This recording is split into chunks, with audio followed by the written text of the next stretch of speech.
Hello, Philip Raymont from the Avon Valley, where I'm the priest in charge of 3 parishes there. The parish of St Mary's Beverley with St Mark's Brookton, St John in the Wilderness the Dale, and St Paul's Edward Crossing.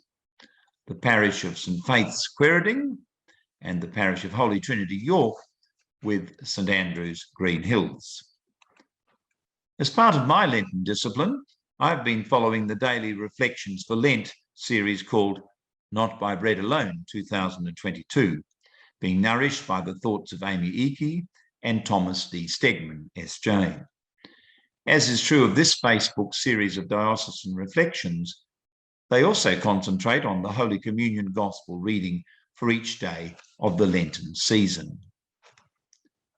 In the Gospel story set for today, from St John's Gospel, chapter 4, verses 43 to 58, Jesus has returned to Galilee and to Cana, the place of his first miracle or sign, that of turning water into wine. While at Capernaum, he is met by an official who has travelled a long distance from Judea to Galilee to ask Jesus to heal his son, because the son is close to death. He implores Jesus, "Sir, come down before my child dies." Jesus replies, "Go, your son will live." Remarkably, the official believes Jesus and immediately goes on his way home, where en route he meets his servants who tell him that his son is recovering. In response to this dramatic and good news, we learn that the official became a believer, as did all his household. I suspect many listeners will be able to relate to the experience of a family in which a loved one, and in particular a child, is very close to death, and there is little hope of recovery.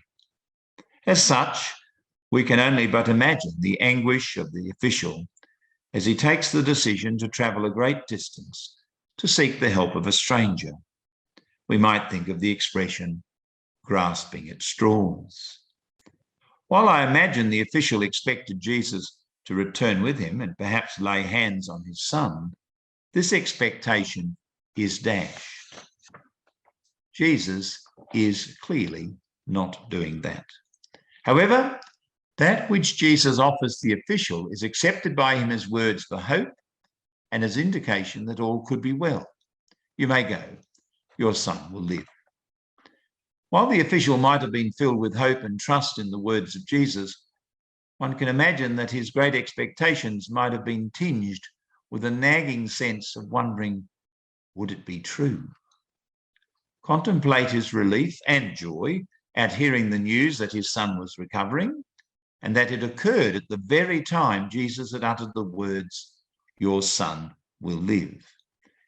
It should come as no surprise that the official responded by believing in God and the power and love of Jesus Christ.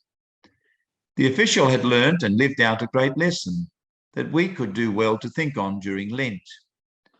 We need to learn to trust God and what he has for us in our lives. Too often, we are keen to have God do as we wish.